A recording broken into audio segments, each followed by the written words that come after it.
Baik saudara, hari ini bersukacita kembali saya bisa hadir untuk melayani saudara. Ada satu hal yang Tuhan taruh di dalam hati saya tentang apa yang Tuhan taruh hari-hari ini. Ada banyak orang sedang membutuhkan sebuah perjalanan rohani yang dibutuhkan untuk mengubah keadaan. Saya sebagai hamba Tuhan bertemu dengan banyak orang, bahkan yang berkonseling dengan saya, menceritakan masalah, persoalan yang mereka hadapi. Dan beberapa di antaranya saya memberikan sebuah nasihat. Kamu butuh sesuatu yang baru. Kamu butuh urapan yang baru. Kamu butuh mujizat yang baru.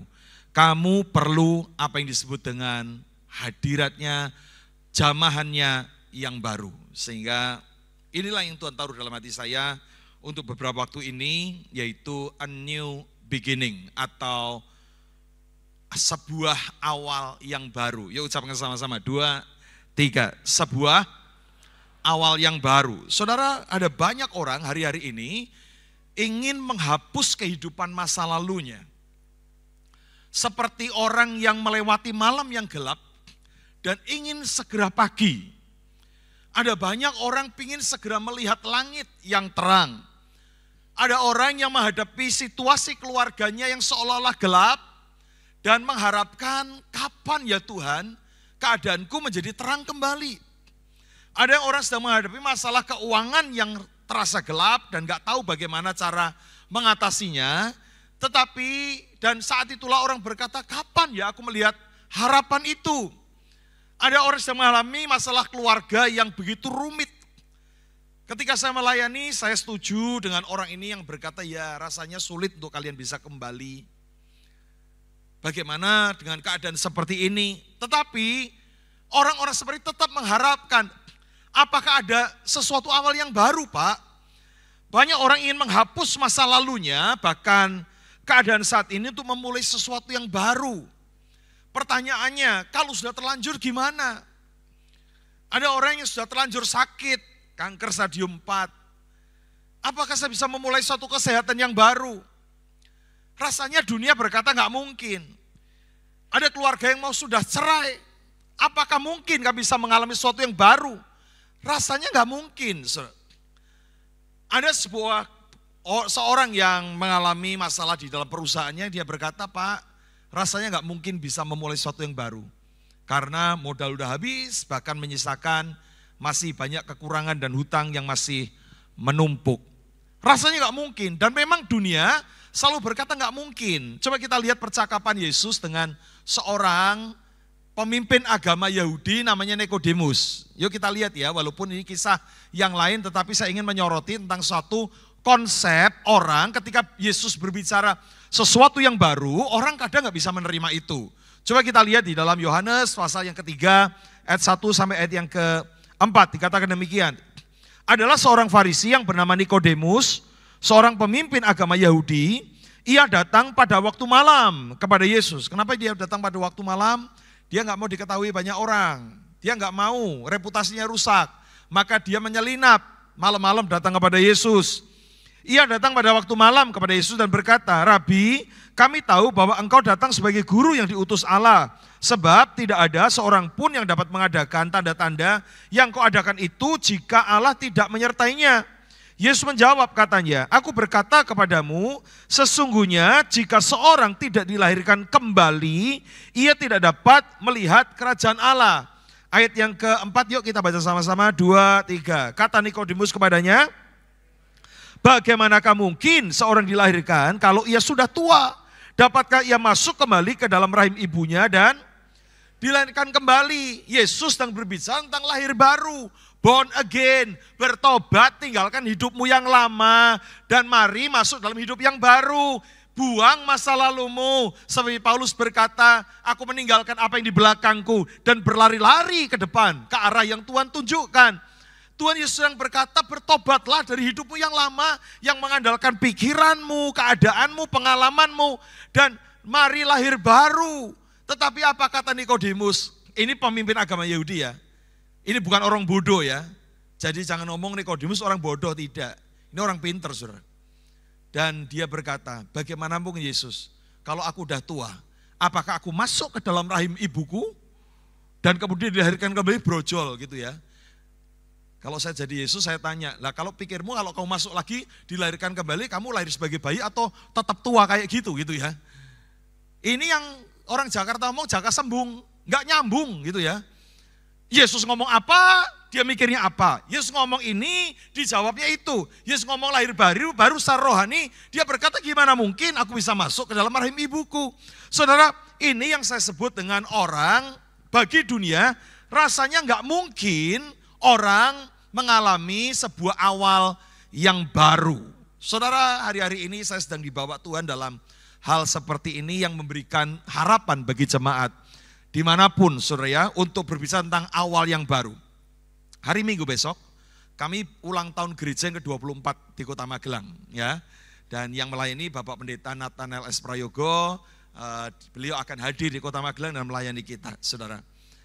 Ketika saya sampaikan ini kepada jemaat, orang berkata, Pak, kita ini udah umur 24 tahun loh. Kok masih bicara tentang awal yang baru? Bukankah awal yang baru itu 24 tahun yang lalu? Waktu kita masih ibadah dengan 8 orang, di dalam rumah, di dalam ruang tamu sebuah keluarga, kita berdelapan, bersepuluh saya dengan istri, kami melayani 8 jiwa-jiwa, kami melayani mereka, saudara. Itu awal yang baru Pak, kita ini 24 tahun, masa kita masih butuh awal yang baru? Saya berkata bahwa hari ini coba perhatikan, awal yang baru dibutuhkan ada dalam 3 situasi. Yang pertama adalah saat semua hancur dan rusak. Saat semuanya remuk, saat semuanya hancur, saat semuanya tidak tertolong. Kita udah mulai tapi hancur. Dan kita butuh awal yang baru. Ada sebuah keluarga yang udah menikah 15 tahun. Dan akhirnya mereka mau bercerai. Saudara, saya suatu kali membaca caption dari seorang ini di media sosial. Dia menuliskan begini, seandainya waktu bisa diputar, saudara. Karena saya kenal, saya tanya, lo kenapa kalau memang waktu bisa diputar? Ya saya sih pinginnya nggak mau nikah sama dia Pak, ya kan. Seandainya waktu bisa diputar, saya nggak mau menikah sama pria itu, ya kan. Pria kurang ajar, pria kayak gitu, ya kan. Ngapain saya mesti nikah sama dia, ya kan. Saya katakan, loh, untung waktu nggak bisa diputar ya, jadi kamu masih hidup terus loh dengan orang begini. Karena orang di dalam kekristenan sekali menikah, dia akan hidup selama-lamanya sampai maut memisahkan. Yang paham katakan amin. Ya, makanya orang menikah di dalam kekristenan itu menjadi sesuatu yang seumur hidup, saudara. Saya kadang merasa perlu di mimbar gereja ditulisi sebuah tulisan seperti di toko-toko, barang yang sudah dibeli tidak boleh ditukar kembali. Ya kan? Kamu udah nikah dengan pilihanmu nggak boleh tuker, ya kan? Ya sudah nikmati saja. Saudara, saat semuanya rusak, saat semuanya hancur, kita memerlukan a new beginning, awal yang baru. Katakan amin. Saat semuanya berantakan, sudah mulai tapi hancur. Yang kedua, awal yang baru dibutuhkan saat semua tampak statis, nggak rugi, nggak hancur, tapi statis. Orang Jawa ngomong ngono-ngono tok. Nggak ada perubahan, begitu-begitu saja. Jalannya rugi enggak, untuk besar enggak, gitu-gitu aja, beku. Rasanya kayak apa nih seperti ini? Keluarga kok kayak gini, mengene-ngene tok. Apa ini pekerjaan? Seperti ini terus, tiap bulan terima gaji, bayar utang, bayar angsuran, selesai. Apakah seperti ini? Dalam kondisi yang statis, begitu, kita perlu awal yang baru. Katakan amin. Ada di jemaat kami yang bekerja sebagai pegawai toko, 14 atau 16 tahun, saudara ya. Dan dia datang sama saya, Pak, apakah saya harus akan seperti ini? 16 tahun, apakah saya akan mati sebagai pegawai toko? Saya ngomong, terus kamu mau apa? Saya ingin memulai sesuatu yang baru. Saya punya tabungan, selama saya kerja 16 tahun, saya mau buka usaha baru. Dan oke, kita doakan, dia mulai merintis dan hari ini diberkati Tuhan luar biasa. Saudara, dia memulai sesuatu yang baru ketika apa? Semua statis, semua begitu-begitu saja. Saudara, hari ini kita butuh awal yang baru. Atau yang ketiga, situasinya adalah saat semua berjalan baik, semua baik nih, untung baik, semuanya baik ya. Tetapi berharap untuk sesuatu yang lebih baik. Kita perlu awal yang baru. Yang arti katakan amin. Anda sudah sehat. Oke, tapi aku perlu sesuatu yang lebih. Apa itu? Ya pembentukan otot-otot Pak. Wah, kami punya jemaat umurnya sudah 70 tahun sudah ya. Sudah hampir 70 tahun, tapi badannya, waduh itu kayak anak muda.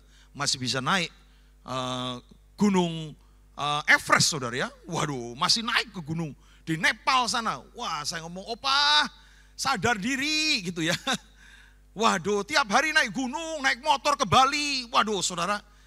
Kenapa? Karena di usia waktu itu umur 55 tahun dia berkata aku enggak mau begini-begini terus.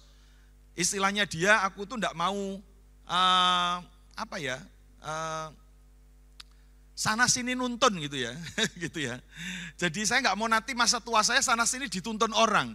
Maka dia mulai sesuatu, dia sudah sehat. Dia jaga hidupnya baik, dia tidur dengan baik, tapi dia ngomong aku pengen lebih sehat. Maka dia mulai sesuatu yang baru. Dia fitness, dia lari, dia sepedaan, dia naik gunung, saudara.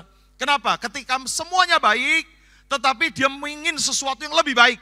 Nah, perlu namanya awal yang baru, saudara. Jadi awal yang baru bukan hanya dibutuhkan ketika saudara mulai buka usaha, mulai membina keluarga, mulai bekerja. Bukan, awal yang baru Tuhan bukakan dalam hidup saya.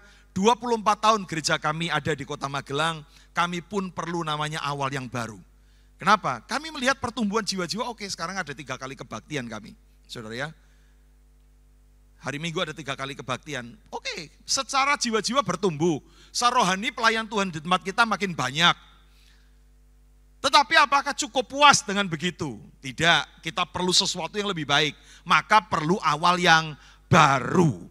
Dimulai sesuatu yang lama, kita coba singkirkan, yang tidak efektif, kita memulai sesuatu yang baru. Nah saudara, mudah untuk membuat hal yang baru, tapi kita harus mengenakan ada 3 perkara yang penting untuk kita bisa mengawali awal yang baru.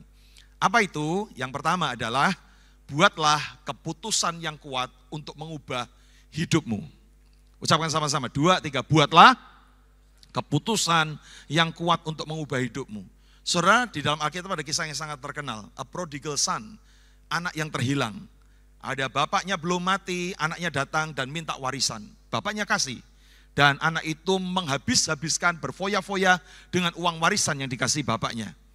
Dan ternyata uangnya habis, dia kemudian butuh makan, lapar, dia mau bekerja kepada seorang peternak babi, dia diizinkan, rupanya dia tidak digaji di depan, maka ketika dia bekerja perutnya lapar, dia nggak bisa beli makanan, dia mau makan makanan babi pun dimarahi sama mandornya, saudara. Anda bisa bayangkan ini anak terancam, hidupnya hancur di titik terendahnya.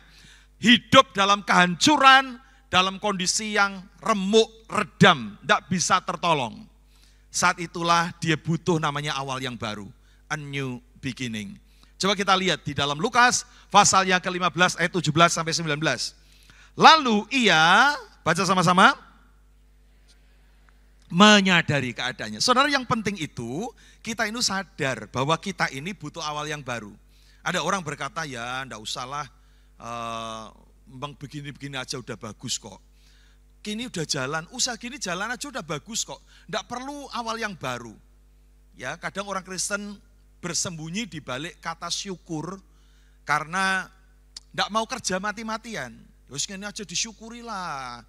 Ya kan, orang lain nggak bisa makan, kita bisa makan 3 kali sehari udah baik toh. Sudahlah bersyukur saja, padahal Tuhan memberikan potensi yang lebih bagi kita. Bukan sekedar makan 3 kali, saudara bisa memberi makan untuk 3 kampung saudara. Itu rencana Tuhan, bukan hanya untuk saudara makan 3 kali. Tapi di sini kita perlu menyadari. Yuk sadar, yuk kita lihat ayat berikutnya.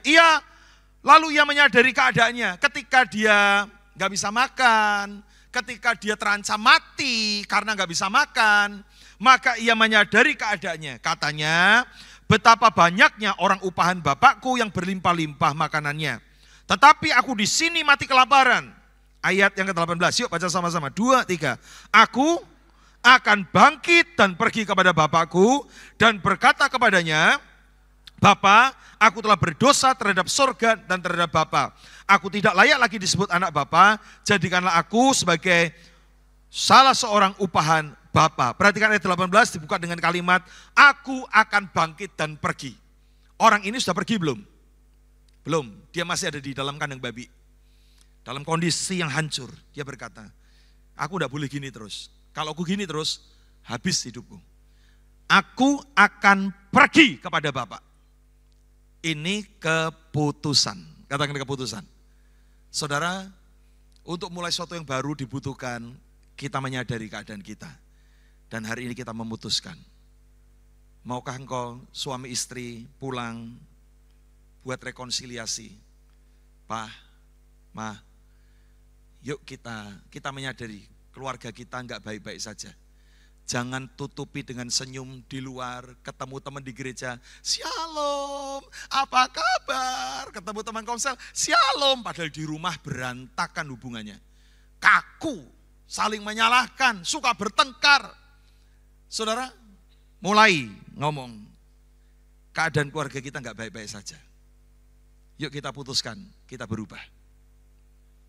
Saya pernah mementor satu keluarga yang hampir bercerai. Karena orang ini, sepasang suami istri ini mengambil keputusan. Yuk kita mulai sesuatu yang baru.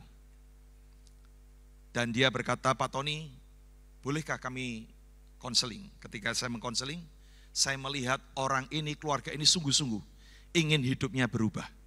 Ingin keluarganya dipulihkan. Maka saya ngomong gini, oke, kalau kamu sungguh-sungguh serius ngambil keputusan untuk keluargamu dipulihkan, saya mau investasi dalam hidupmu. Sediakan waktu 8 kali kita bertemu, 8 kali, entah itu seminggu sekali, 2 minggu sekali, mau sebulan sekali, pokoknya kasih waktu 8 kali, saya ingin mentoring kamu suami istri. Saya bicara mulai dari dasar tentang keluarga. Dan keluarga ini akhirnya sungguh-sungguh rindu, bahkan rela dari luar kota datang untuk kita mentor. Dan 8 kali keluarga ini dipulihkan. Hari ini mereka menikmati kehidupan keluarga yang diberkati Tuhan. Saudara, yang penting ambil keputusan. Jangan pura-pura gak ngerti. Jangan pura-pura bodoh. Jangan pura-pura semua baik-baik saja. Jangan pura-pura seolah-olah semua baik saja. Saudara mesti menyadari, dan setelah saudara sadar ini gak baik, saudara mesti ambil keputusan. Katakan amin. Anak ini berkata, aku mesti kembali sama bapak. Karena di rumah bapakku, karyawannya berlimpah-limpah makanan. Dan dia berniat untuk ngomong sama bapaknya, aku gak layak disebut anak bapak, jadikan aku salah seorang upahan bapak. Yang penting aku bisa makan. Yang penting aku gak mati kelaparan. Itu keputusan. Ada banyak orang hari ini gak berani ambil keputusan. Saudara, tujuan dari keputusan adalah untuk mencapai target atau aksi tertentu yang harus dilakukan. Saudara, maka mari kita ambil keputusan untuk mencapai target. Oke ya, bisnis kita lagi gak baik. Yuk kita buat sesuatu yang baru. Kita ambil keputusan mau seperti apa. Mau dilepas atau mau ditanam modal lagi, atau mau diserahkan kepada orang yang lebih profesional. Saudara, mari kita akan mulai sesuatu yang baru dalam hidup saudara. Dan ambil keputusan untuk mengatasi keadaan. Banyak orang gak berani ambil keputusan. Kenapa? Karena gengsi. Karena merasa ya masih bisa tertolong. Ya masih baik-baik saja. Keluarga gak perlu konseling. Kenapa? Karena ya semua toh baik-baik saja. Nanti kan baik dewe. Anak-anak nanti kan baik sendiri. Saudara, hari ini kita mesti menyadari keadaan kita dan kita ambil keputusan untuk mengubah keadaan. Saudara, tapi satu perkara begini ya, saya ingin selipkan satu hal ini. Ini yang Tuhan taruh dalam hati saya tentang Rema. Yang Tuhan taruh, keputusan tertinggi bukan menambah modal, bukan nambah olahraga. Ya, ada orang yang ngambil keputusan ketika sakit, oke, saya mau berhenti merokok. Oke, saya mau berhenti judi. Oke, saya mau berhenti supaya kalau uangku baik, saya mau begini begitu. Saudara, ada banyak orang ambil keputusan baik. Ada orang di Magelang, saya tanya gimana? Ya sekarang lebih baik Pak, lebih sehat. Kenapa? Karena sejak saya sakit saya berhenti merokok. Oke, baik ya, tapi harusnya bukan itu masalahnya. Kenapa? Karena keputusan tertinggi dari hidup kita adalah kembali kepada Tuhan. Ucapkan sama-sama, 2, 3. Keputusan tertinggi dari hidup kita adalah, saudara perhatikan di dalam anak yang terhilang itu. Aku akan kembali kepada siapa? Bapak. Dia enggak ngomong, aku akan minta uang gajiku dibayar di depan, barang separuh dulu untuk saya bisa makan. Aku akan minta pengawas babi untuk memberikan makanan babi kepadaku. Dia enggak ambil keputusan itu. Keputusannya adalah, aku akan kembali kepada Bapak. Saudara, hari ini apapun masalah yang kita hadapi, baik masalah keuangan, masalah pekerjaan, masalah kesehatan, masalah keluarga, keputusan yang harus kita ambil malam ini adalah sama si kembali sama Tuhan. Bertobat sungguh-sungguh. Katakan amin. Suami yang suka sakiti istri, suami yang suka selingkuh, istri yang enggak menghormati suami, hari ini bertobat. Mesti berhenti, ambil keputusan. Keputusan tertinggi adalah kembali kepada Tuhan. Katakan kembali kepada Tuhan. Saudara, mari kita baca ayat Sefanya 3 ayat 17. 2, 3. Tuhan Allahmu ada di antaramu sebagai pahlawan yang memberi kemenangan. Ia bergirang karena engkau dengan sukacita. Baca bagian ini. 2, 3. Ia membaharui engkau dalam kasihnya. Ia bersorak-sorak karena engkau dengan sorak-sorai. Dalam satu bagian ayat ini dikatakan Tuhan rindu membaharui kehidupan kita. Tuhan ini rindu memperbaharui, tapi masalahnya kita ini gak pernah ambil keputusan untuk minta diperbaharui. Mari kita ambil keputusan. Kalau kita gak ambil keputusan, kita gak pernah melangkah. Karena keputusan itu diambil untuk mencapai target. Saudara, kita mesti ambil posisi dulu, sadar. Kakak istri saya dulu bekerja di Jakarta. Dia punya karir bagus, punya kantor di gedung tinggi, 1 lantai, hanya beberapa orang saja karena dia termasuk eksekutif. Tapi dia mulai melihat keluarganya. Nah ini kalau gini terus, keluargaku gak bahagia. Kenapa? Dia berangkat pagi Senin. Kalau pulang, dia berangkat pagi-pagi jam 4:30 supaya tidak kena macet. Sampai di rumah jam 10, ya kan? Jam 9 baru sampai rumah. Pagi anaknya belum bangun. Dia punya anak-anak. Malam dia pulang, anaknya sudah tidur. Belum lagi kalau dia tugas luar kota seminggu, nggak ketemu anak istri. Dia mulai menyadari, kalau gini terus, duitku banyak, tapi aku nggak bahagia. Keluargaku nggak bisa merasakan punya aku. Maka saat itulah dia mulai mengambil keputusan, saudara. Dia ambil keputusan untuk, oke, saya mau resign, saya mau ngerintis usaha di Magelang, dan saya mau mulai hidup yang baru. Saudara, dia tinggalkan pekerjaannya, ambil keputusan, saudara, sesuatu yang baik. Tapi yang tertinggi dalam keputusan kita bukan soal bagaimana hidup kita lebih sehat, lebih kaya, lebih tentram, lebih bahagia. Bukan, tidak cukup sampai di situ. Karena keputusan tertinggi dalam hidup kita adalah kembali pada Tuhan. Katakan amin. Saudara, apapun keadaan kita, mungkin hari ini kau bergumul soal keuangan. Tanya saya, Pak, apa yang saya lakukan? Kembali sama Tuhan. Engkau yang mulai enggak doa lagi hari ini. Engkau yang mulai malas ibadah, mulai rajin ibadah lagi. Engkau yang menarik diri dari pelayanan, hari ini engkau mulai pelayan lagi. Engkau yang berkata, aku enggak mau ikut komsel lagi, ikut komsel lagi. Kembali pada Tuhan adalah keputusan tertinggi kita. Katakan amin. Engkau mau sehat, engkau mau diberkati keuangan, engkau mau bahagia dalam keluarga, kuncinya satu, balik sama Tuhan dulu, saudara. Kalau kita nggak kembali sama Tuhan dulu, saudara, yang lain akan tercerai-berai. Tapi kalau saudara kembali sama Tuhan, selebihnya Tuhan yang akan membereskan. Katakan amin. Saudara, keputusan tertinggi kita adalah kembali sama Tuhan. Yang pertama keputusan, katakan keputusan. Katakan ambil keputusan. Sadari keadaanmu, mulai ambil keputusan. Saya mungkin gini-gini terus. Dan yang kedua, nah ini yang kadang sulit. Segera bertindak sesuai dengan keputusan. Di dalam ayat yang ke-19 tadi dikatakan, anak terhilang berkata, aku akan kembali kepada Bapak. Oke, tapi kemudian ayat 20, mari kita baca sama-sama. 2, 3, maka bangkitlah ia dan pergi kepada bapaknya. Ketika ia masih jauh, ayahnya telah melihatnya, lalu tergeraklah hatinya oleh belas kasihan. Ayahnya itu berlari mendapatkan dia, lalu merangkul dan mencium dia. Perhatikan ayat yang saya kasih warna kuning. Maka bangkitlah ia dan pergi kepada bapaknya. Saudara, setelah kita ambil keputusan, yang kedua, kita bertindak sesuai dengan keputusan yang kita ambil. Kita eksekusi keputusan kita. Nah, inilah yang membuat banyak orang lemah di dalam hidup mereka, karena mereka hanya ambil keputusan, tapi nggak berani eksekusi, saudara. Halo, berapa banyak orang sadar, ya, ketika mungkin kita diomong dokter, kamu ini nggak bisa tidur, kamu ini pegel-pegel, kamu ini susah kencing nggak lancar, kamu ini begini begitu. Terus gimana dokter? Mulailah olahraga. Oke dokter, mulai besok saya olahraga. Keputusan. Tapi besok olahraga enggak? Enggak. Besok lagi lah. Besok lagi lah. Keputusan diambil, tapi lemah mengeksekusi keputusannya. Saudara, hari ini berapa banyak orang bisa ambil keputusan, tapi enggak bisa mengeksekusinya. Kembali sama Tuhan. Baik Pak Tony, saya akan kembali sama Tuhan. Mulai besok saya akan doa saat teduh jam 4:30.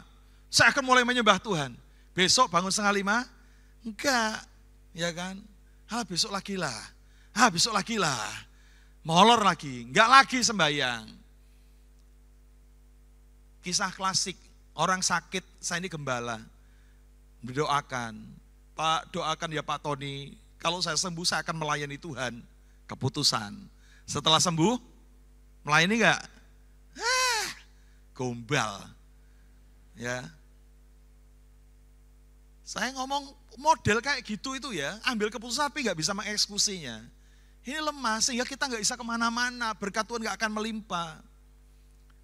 Ada 10 ekor katak, 10 ekor kodok ada di pinggir kolam.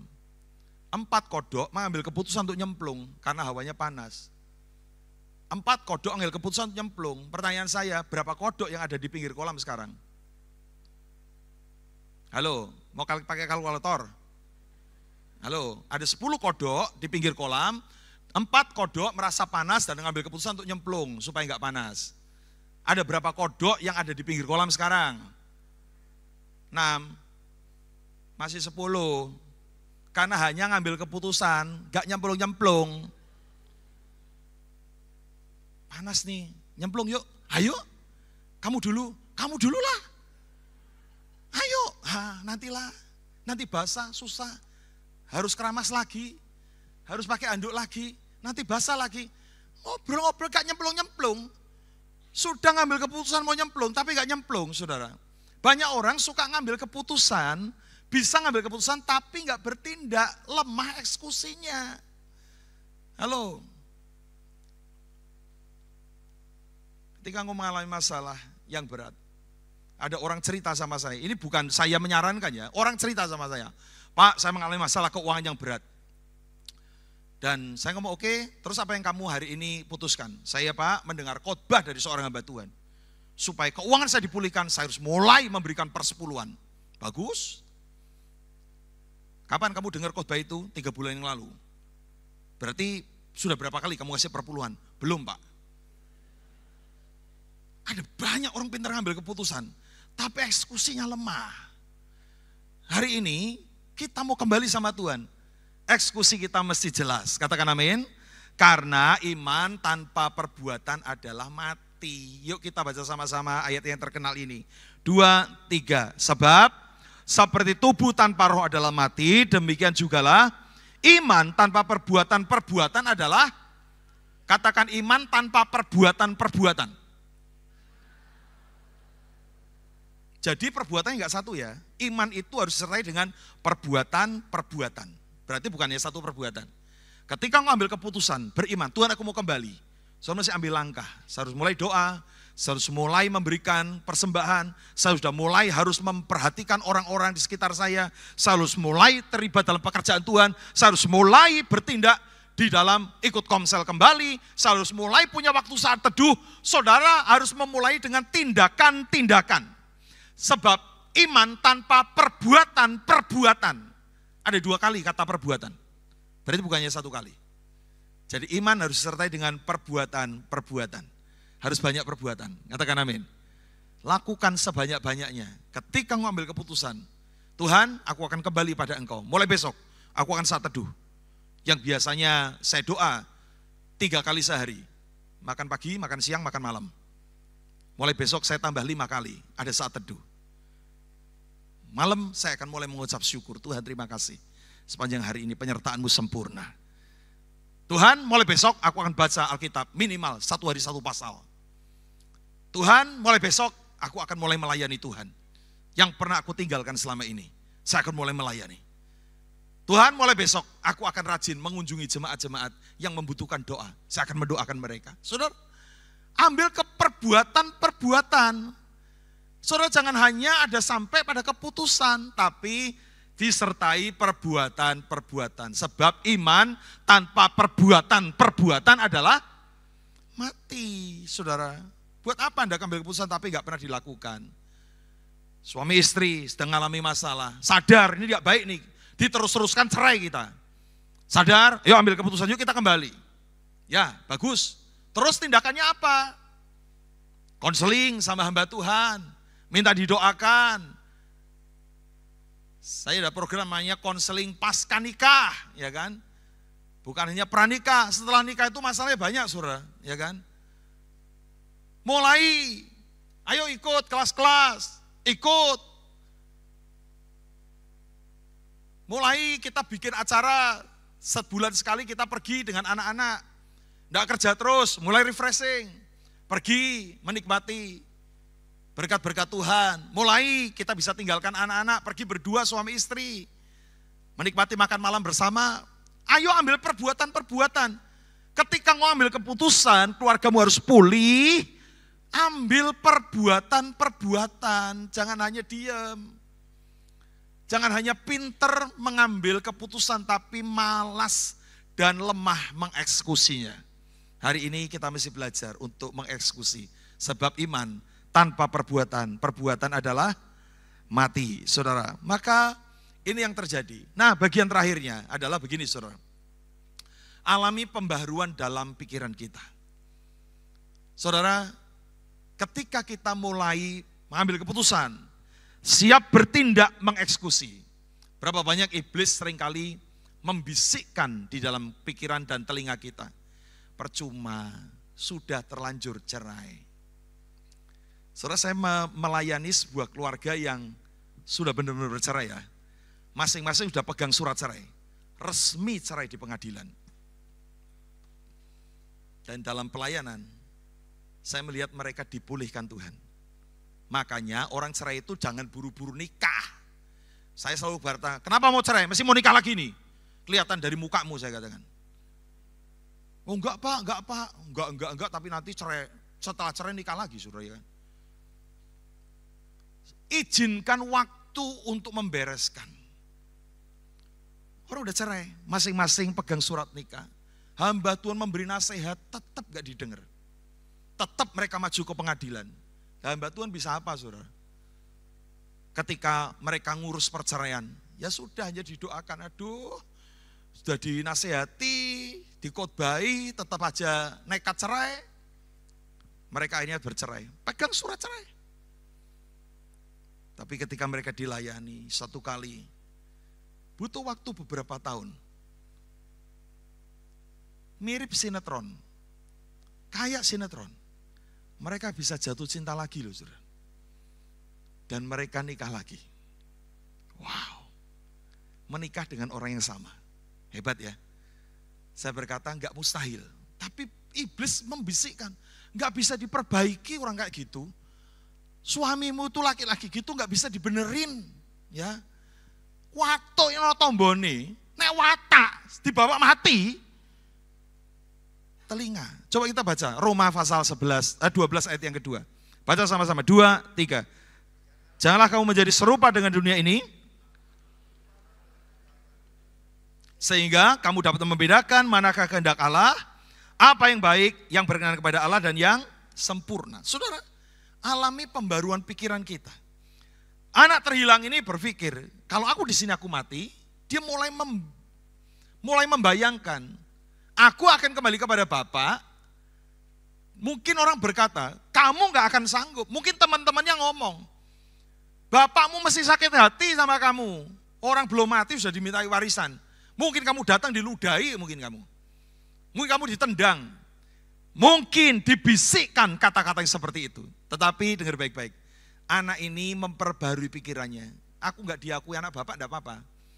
Jadikan aku salah satu dari pegawaimu. Yang penting aku bisa makan. Pikiran mesti diperbarui. Berapa banyak kita merasa gak mungkin bisa pulih keuangan saya. Sudah terlalu hancur. Saya ini dalam pelayanan berkali-kali melihat orang yang udah rugi besar, habis bangkrut, habis-habisan, Tuhan bisa pulihkan kembali loh, bahkan berkali-kali lipat.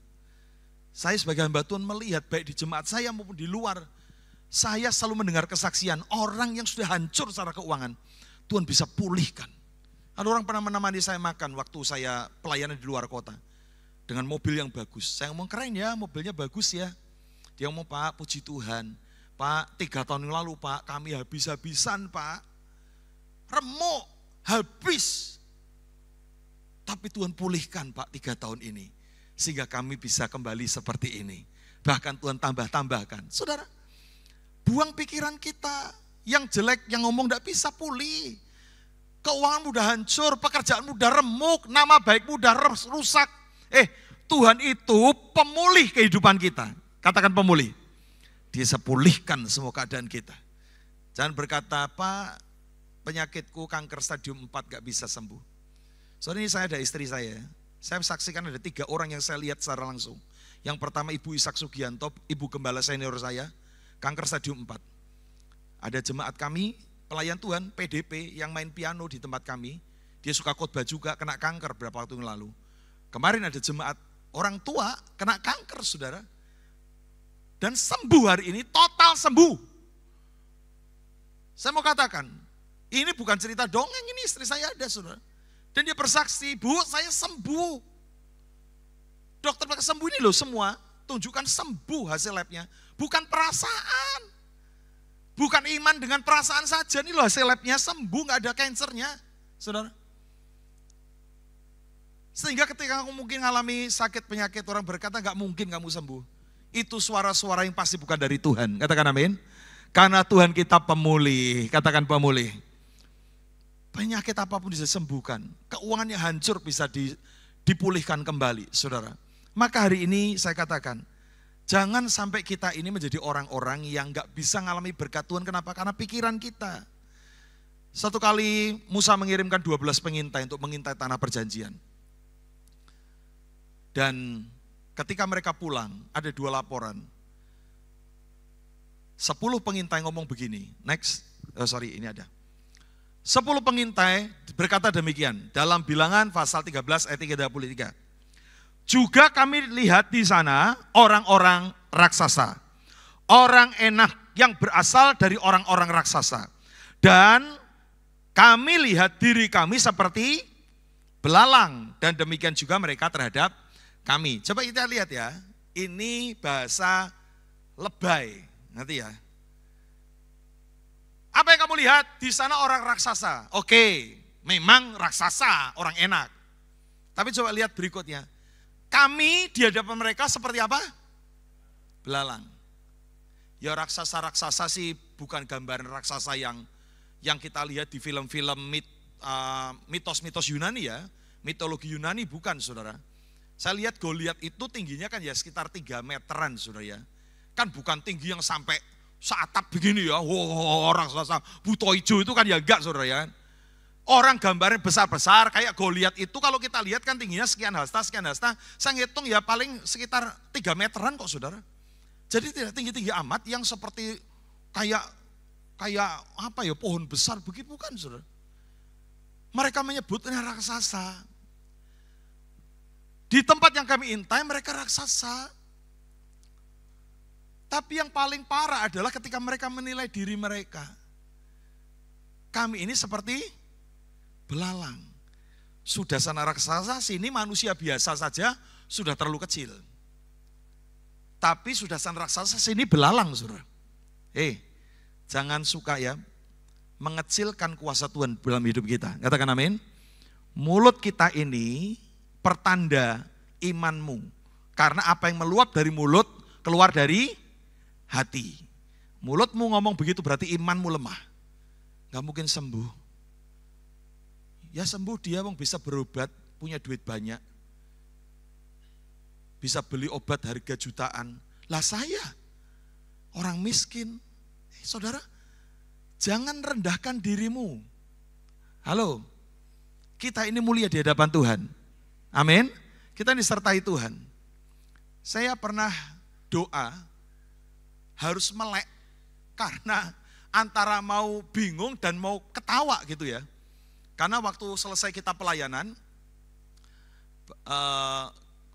kami tim kemudian dikumpulkan dengan timnya gereja lokal begitu. Dan kemudian selesai pelayanan diajak makan di samping gereja, makan itu ya disediakan. Dan Bapak Gembalanya ngomong begini, salah satu majelisnya ditunjuk, si Bapak A doa untuk makan ya. Oh oke. Dan ketika doa makan doanya panjang saudara ya. Ini udah lapar, doanya panjang saudara. Syafaat segala. Nah yang paling lucu adalah ketika dia doa begini, yang membuat saya harus melek. Tuhan terima kasih untuk berkat-Mu. Siapakah kami ini Tuhan? Hanya cacing-cacing tanah yang tidak berarti. Saya melek saudara, di mana di dalam Alkitab kita ini seperti cacing-cacing tanah? Halo, kita ini biji matanya Tuhan. Kita ini umat kesayangan Tuhan, imamat yang rajani, bangsa yang kudus, umat kepunyaan Allah, sahabat Tuhan. Itu bahasa kayaknya puitis. Tapi bikin saya melek saudara. Kita ini bukan cacing-cacing tanah. Halo, ini rupanya terinspirasi kali ini. Mereka raksasa, kami ini belalang. Waktu Yosua dan Kaleb ditanya Musa, apa yang kamu lihat? Memang mereka raksasa. Baca ya, ini kalimat ini bukan karangan saya. Saya baca di dalam Alkitab Bilangan pasal 13. Memang mereka raksasa, tapi mereka akan kita telan habis.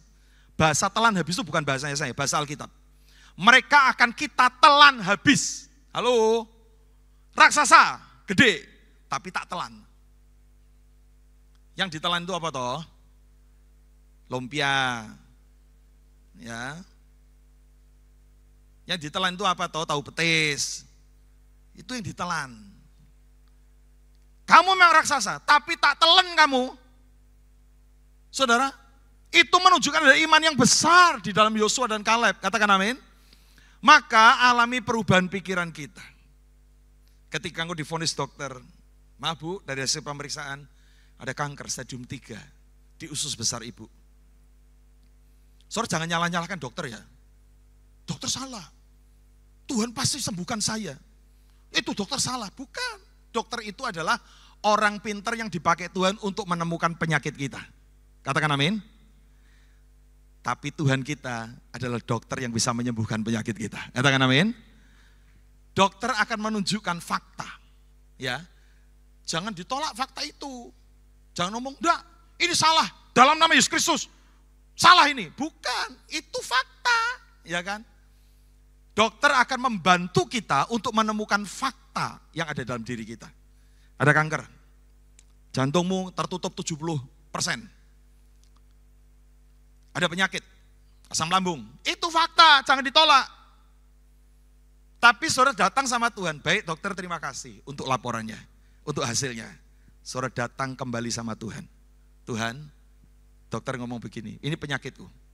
Aku datangi engkau sebagai dokter yang menyembuhkan penyakitku. Katakan amin. Dia akan menyembuhkan penyakit saudara, karena dia adalah Tuhan, Raja di atas segala raja, tabib yang ajaib. Saudara, mari kita percaya. Bersama dengan Tuhan, alami pembaruan pikiran kita. Aku punya Tuhan kok.